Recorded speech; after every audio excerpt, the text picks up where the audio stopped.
Ladies and gentlemen, there are some who say the times and conditions have changed. They say the excesses of June 4th era should not be glorified or made a part of national life. No, we do not glorify the excesses of June 4th, but we glorify its principles, and all of us must remember that principles are principles and they never change. Yesterday I was citing an example of 3 people in a room. By the following morning, one was dead. And the other 2 who were alive were arrested and taken to court. And as they were asking them, or as the proceedings were going on, the case was beginning to find one of them guilty. And they were going to make a pronouncement on him. You know what he asked? The one who's alive, he and I, we come from the same village. We've sworn on the Bible, sworn on the Quran, sworn on the sword, and yet I'm the one being found guilty. Please, I beg the judge, etc., take us to the village we come from. We have a shrine over there, and let us go and swear on that shrine and see whether I am innocent or he is the culprit. Whether I am the murderer or he is the culprit. That's all the question I asked these Catholic priests. They could not answer me. Because they know you're not going to swallow any poison, but they know that we don't fear that Bible, we don't fear that Quran, but when it comes to our shrine, that one we dare not joke with it, we'll go and tell the truth. The white man who brought the Bible into my country, your continent, the Muslim who brought whatever it is, he is the same person who has gone and invented the lie detector test, the chemical interrogation test. I would dare you to go and line up some of your finest policemen, some of your finest heads, some of your finest, judges. Make any allegations against me, you included. Whatever questions you want to ask, take me through a chemical interrogation. I will be the one who will pass. I wonder how many of you will pass. You know something, Chief? If we can learn to be bold enough to restore the value of truth in our society, then we will have justice. Without truth, we cannot get justice. We cannot get justice. And that's why we're suffering. Truth is so important. Do you know what Gandhi said? I don't need Gandhi to tell it to me. Gandhi said he was looking for truth in God, only to discover that God was in truth.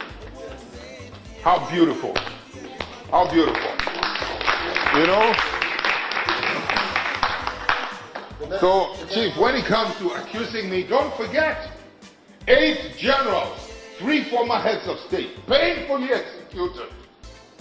I, Rawlings, will not turn around and commit the very crime for which another man lost his life. You better shut up when I'm talking, okay? Hello, listen. Ghanaian leader, Flight Lieutenant Jerry Rawlings. All planters, do you have corn? I'm talking about planters, not diggers. Let me see you by the hand. Up. Good. Now, those of you who have the contact, go and supply, but you've got corn in your left hand. Jesus Christ. Okay. Now, those of you with the sacks, better watch out and feed us, okay? Now, where is he? You take over.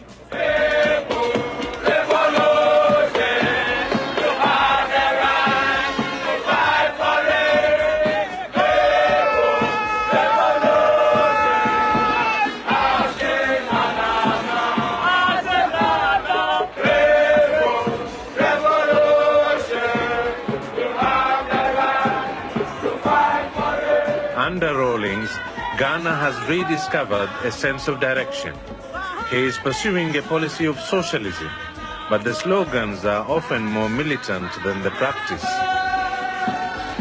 And the line is not straight. Move! The country does need strong leadership. One urgent goal is to re-establish respect for farming. Another is to improve efficiency on the land. The point is, as they dig the holes, you, the planters, put the seeds in their holes. All right? better make sure you got a plan. Rawlings' high-profile politics include setting a public example in the fields and encouraging the masses to cooperate in self-help. It is only by collective effort that the nation's problems can be solved. There are still some people who would like the nation to go back to childhood. Such a person was the man from the Osu People's Defense Committee, most unfortunate, who got up to speak at the budget debate at Parliament House recently, and who said that everything was fine when the white man was here. And so we should bring him back to help us. This man and others who think like him longs for the dependency of childhood. But we are grown up, or should be. We are supposed to be old enough to realize that the nation is now paying the rest of the outstanding bill for those easier days when so many of our resources were squandered.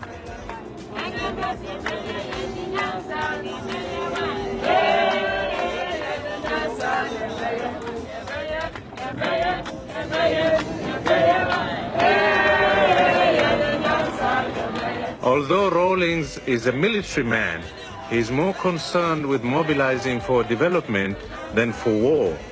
His concept of economic conscription is an attempt to enlist more and more citizens into the process of production and social transformation. But Ghana's economy is fragile. The IMF has helped with loans, but ordinary workers still haven't seen much benefit. Political stability remains elusive, and Rawlings' own position is far from secure. To safeguard both his and the country's future, the Rawlings rhetoric now speaks of mobilizing both hoe and gun. The right to defend your freedom is a must. Sure. And the means of having to do so is something you will have to acquire. Oh no. It's a long way off. We've lost a lot of time in having to democratize violence. She means only being a over year here later. Oh no. Okay. Right from America to China to Russia. I mean, more like 10-year-old children can it be? Maybe it's the democratization of violence. Oh no. Whoever took control of the bullets, guns, was obviously going to dominate you. And that's the way it's been. That's the way it is in the third world. The military's monopoly of the gun must be broken if the people are to prevail. Ironically, many Americans would agree with Radical Rawlings that the people have a democratic right to bear arms. Whether that results in stability is another question. The right to defend, your freedom. To enable Koni soldier to get used to the idea that civilian also has the right to hold a weapon. First, you have to inculcate the idea into his head. And it's not an easy thing to do. Appreciate what you have. How can people appreciate you from outside? It doesn't happen. That's right.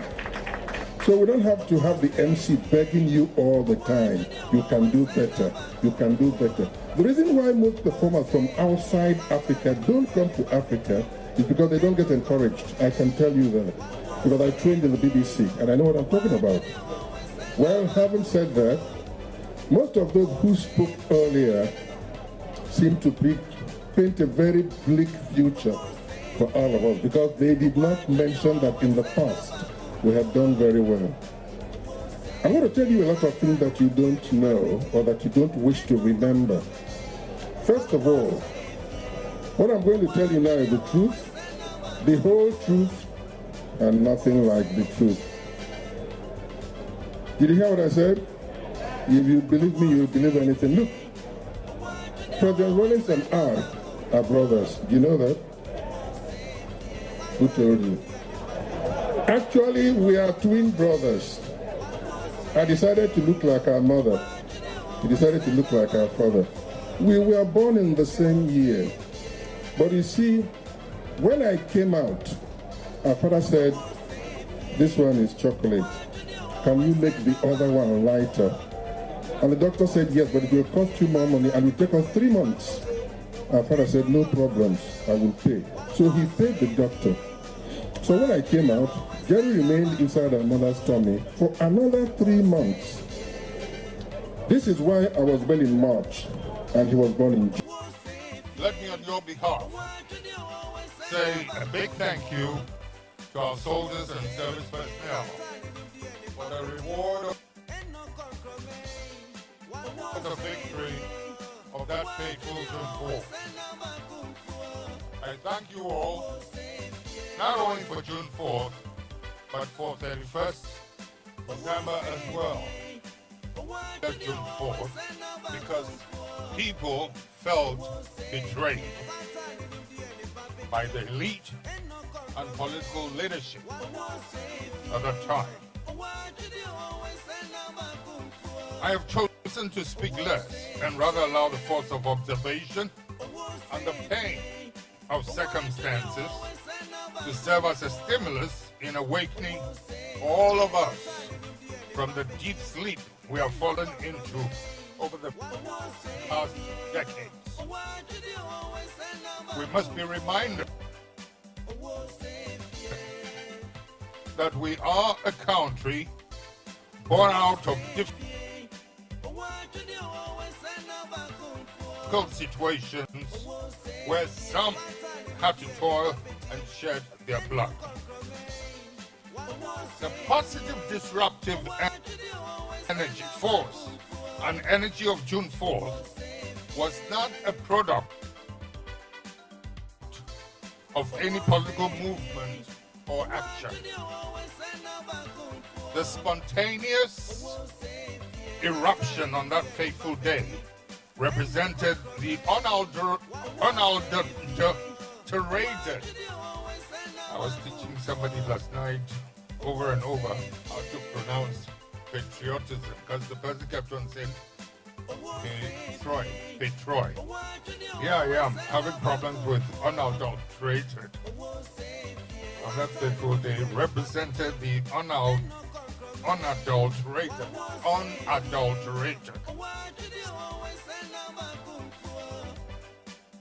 spirit of liberation that was collectively sought after as a nation on the brink of collapse. Nothing more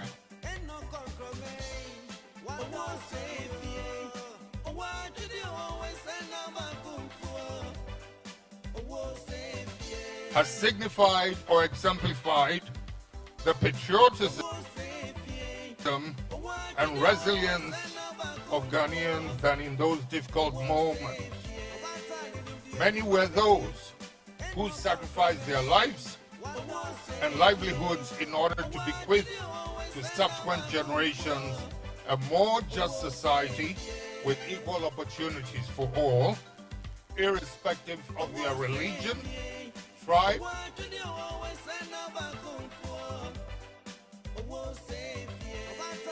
ethnicity, political or educational status. We must never forget our past, nor erase the memories of where we came from.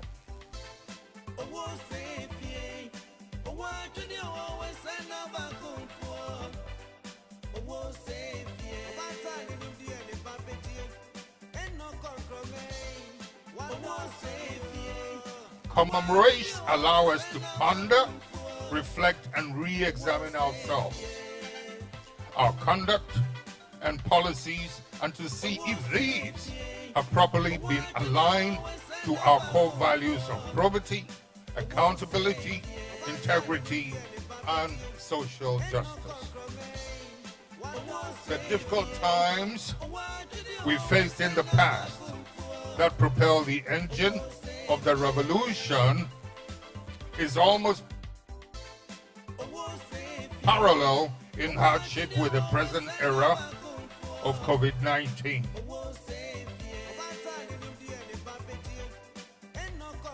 But the question is, do we have the same mental fortitude and integrity that would enable us survive the circumstances of today's trials? History, it is often said, repeats itself whenever we refuse to learn, most especially from adversities and volcanic and near bloody eruptions. Most of the speakers before me spoke very well, but I find that General Mosquito's speech is pretty much in line with what I have to say, and I'm grateful for that. We have many dedicated and learned men and women who could provide leadership at various levels to the benefit of this country.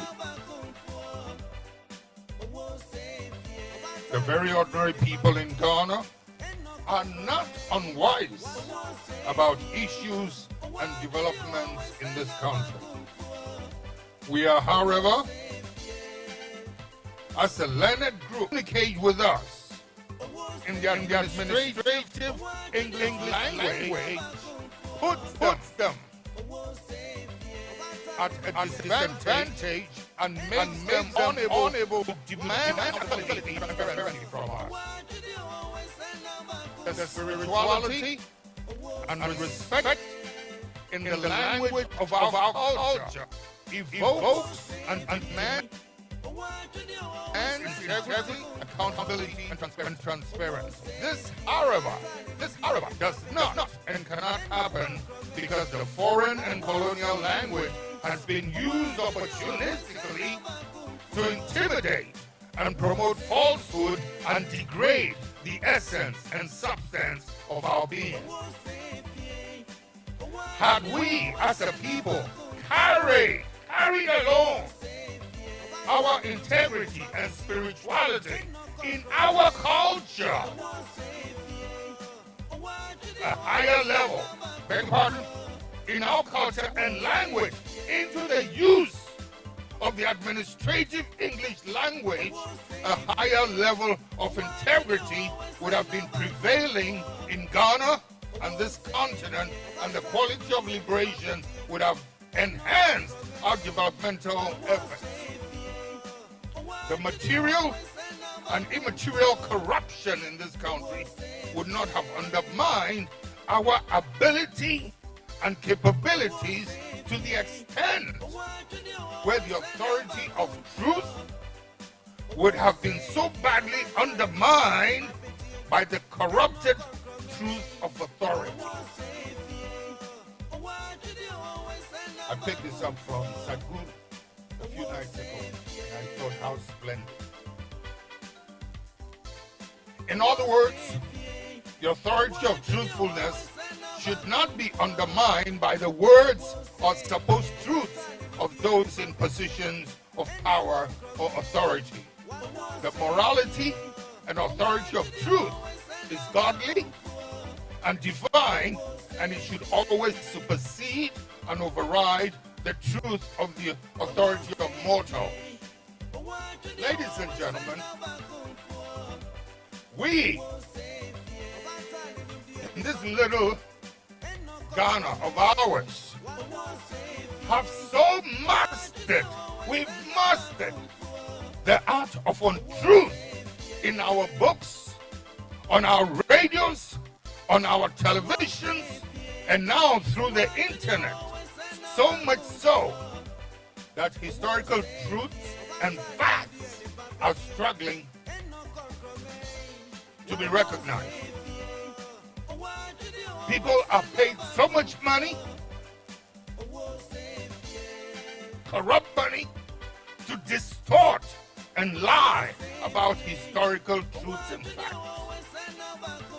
Is it any wonder that the precious lessons we should be learning are invariably lost on us? And we end up committing the same blunders over and over. The royal families of France and Russia were executed for their corrupt and unaccountable leadership. The royal families who learned their lessons from France and Russia embarked upon serious democratic reforms, and that is why the royal family of England and other places in Europe have survived. Instead of learning useful lessons from our not too distant past, here in Ghana, where we saw and tasted it live, some have made it their business to corrupt others, to distort and wipe out our history.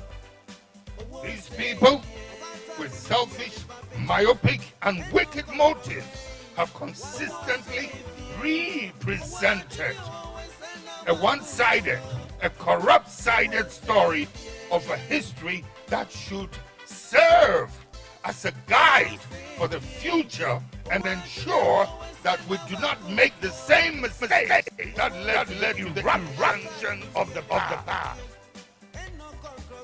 But no. Where have the distortions taken us? What has the failure to tell the truth done to us? Has it not brought us right back, almost to where we started? We have rather belittled the national psyche. We could have been far richer, socially, culturally, and economically. But for our negative desire to destroy the inspirational history that could have lifted us onto another pedestal. It's an old man's cup. It's not cocoa now. Why do I mean so growing?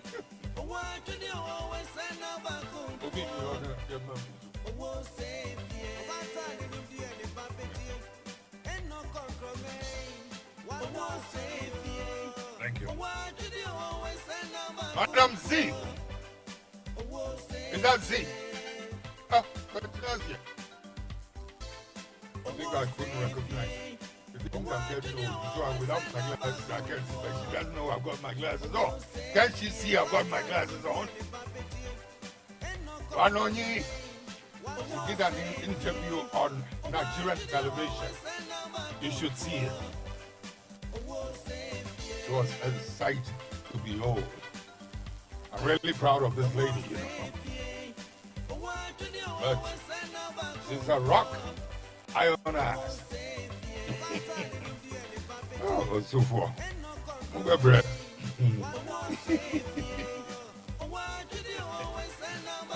What is that new mommy? Onto another pedestal. Ladies and gentlemen, when people shamelessly attempt to erase the truth because they lack scruples, it rather perpetuates a state of corruption that derails all we have achieved while glorifying exploitation, perversion, dishonesty, immorality, and criminality. I have countless examples of the evil actions reality.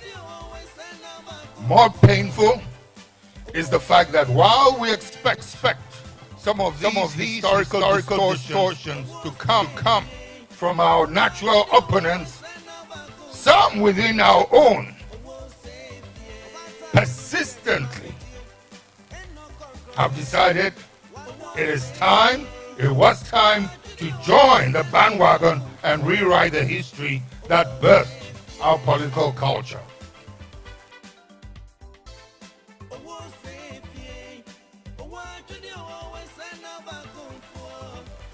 Ladies and gentlemen, last year I spoke about how the intelligence machinery of the former apartheid regime of South Africa employed, used to pay treacherous black African characters from our countries to continue misbehaving.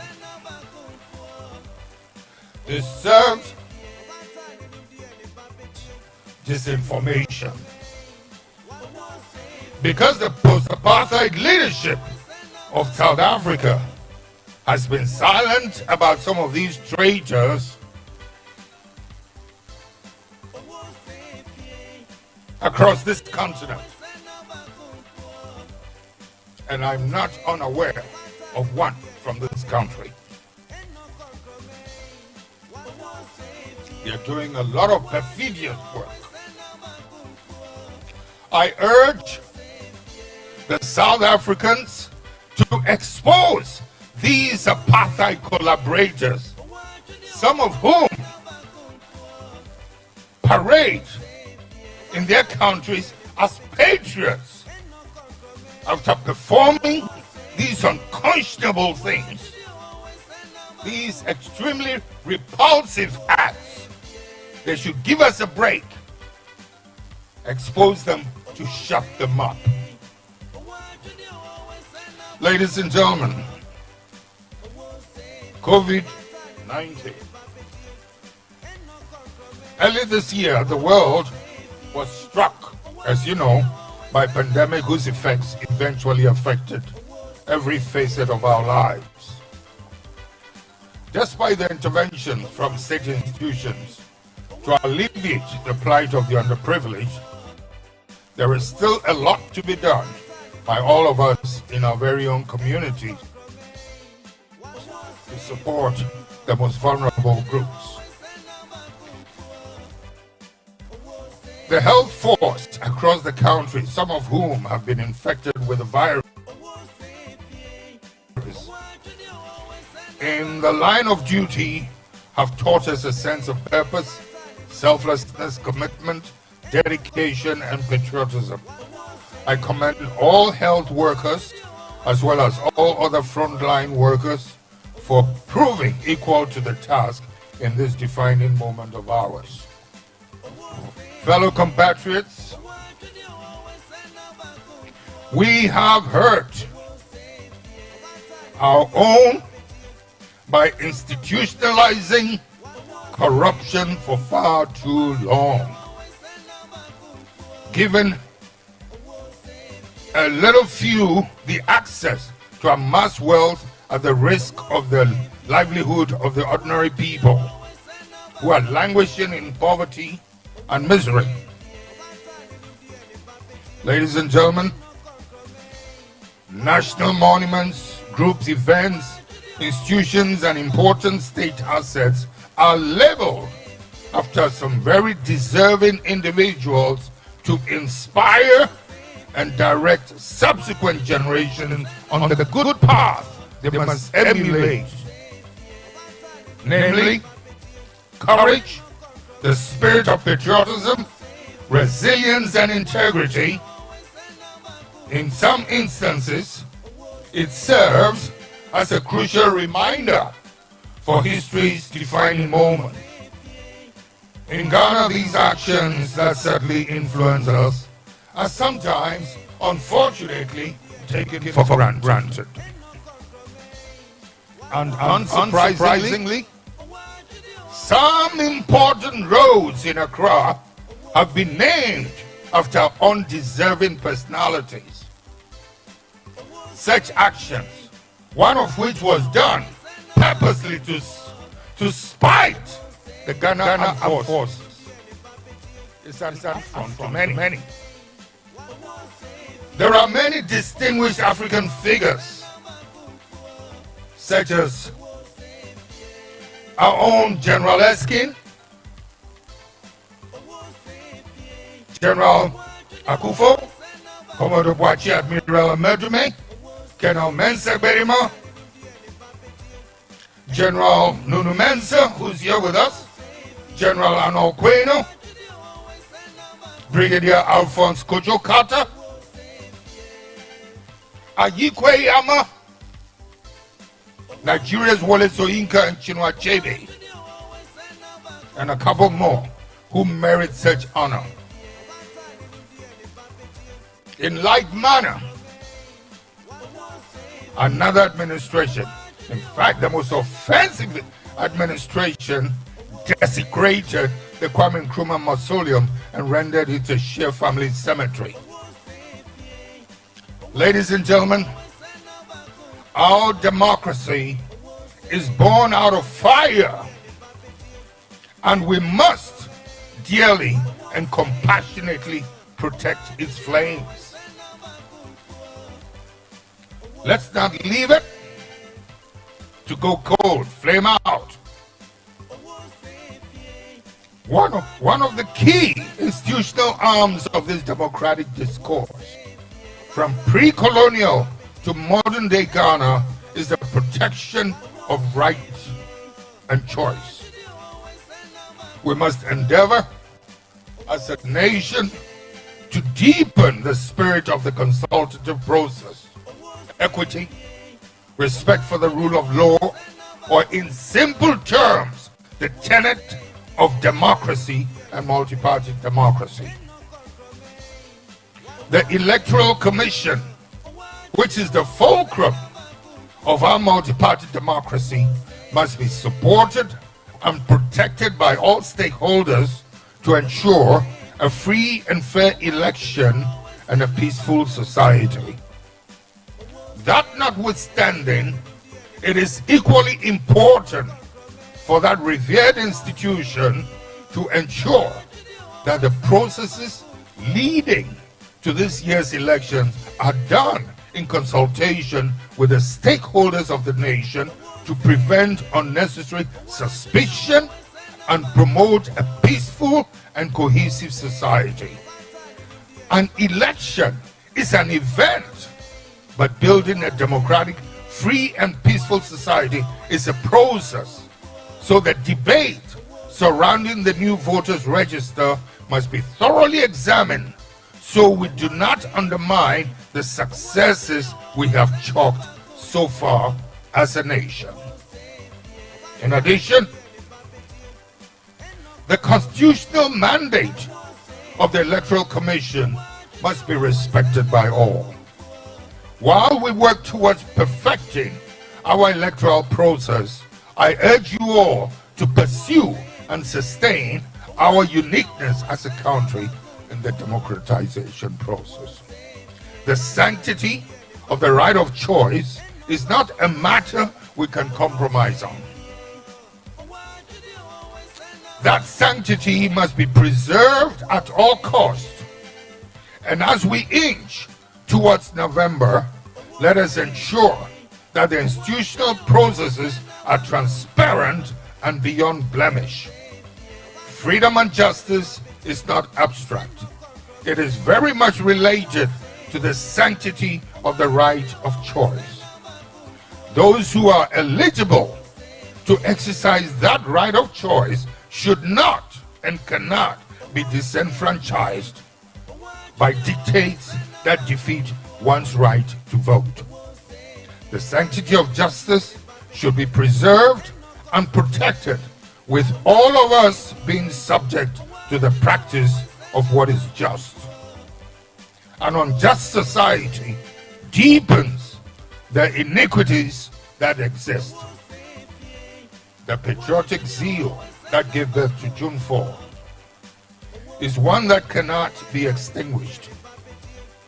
Any attempt to compromise on the ideals of probity, accountability, and integrity in our everyday lives is an attempt to snuff out the light that was lit 41 years ago. Let us honor the memories of those who laid down their lives liberating Ghana. This has been a fairly short address. There were so many things I was hoping to share with you. Some of the very callous things that happened after I left office, all designed to turn the face of the ship 180 degrees. Disgraceful things. And it took so long. 4 years, another 4 years. And I kept insisting to Professor Mills, please investigate this thing, that one, this one. But no. Some of his handlers decided to make a so-called enemy out of me. And rather decided to carry on that way. See where we are today? The loss we suffered in this last election could have happened, I think, was it in 2012? It would have been one of the most disgraceful losses we'd ever suffered. A party that was not built by Rawlings. It was, the closest to it was probably Nkrumah CPP. It was born out of the people, the revolt of June 4th, 31st PNDC, and then 92 constitutional estate. People have the tendency of calling, I entered democratic rule in 92. And I correct them, I say, no, I didn't enter democratic.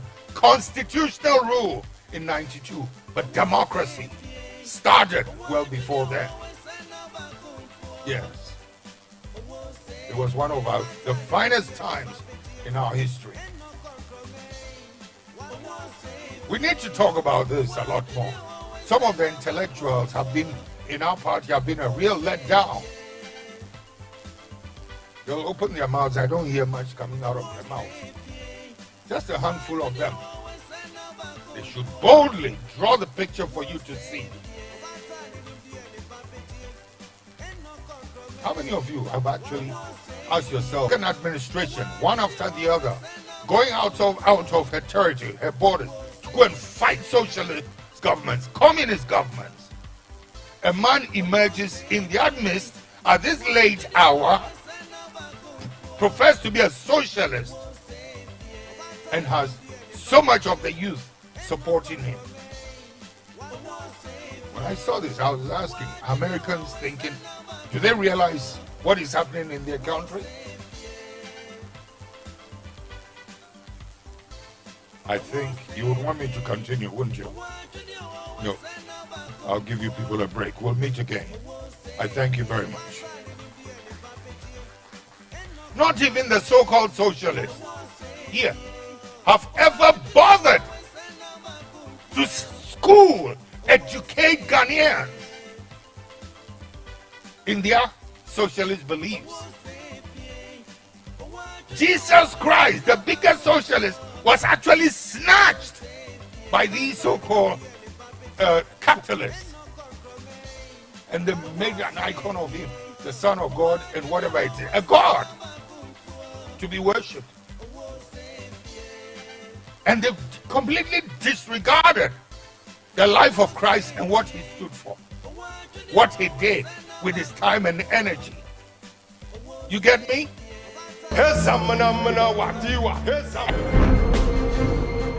That a coup will not succeed if the atmosphere, the climate is not calling for it.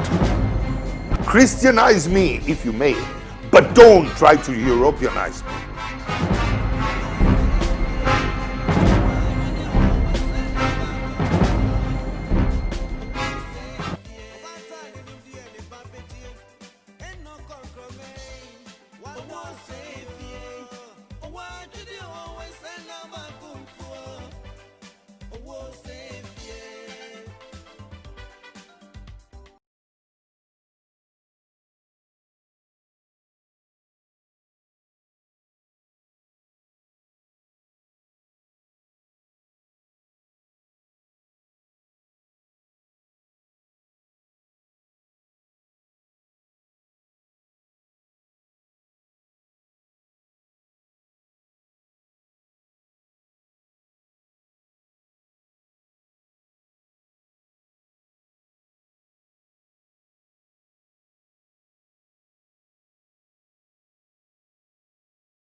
Say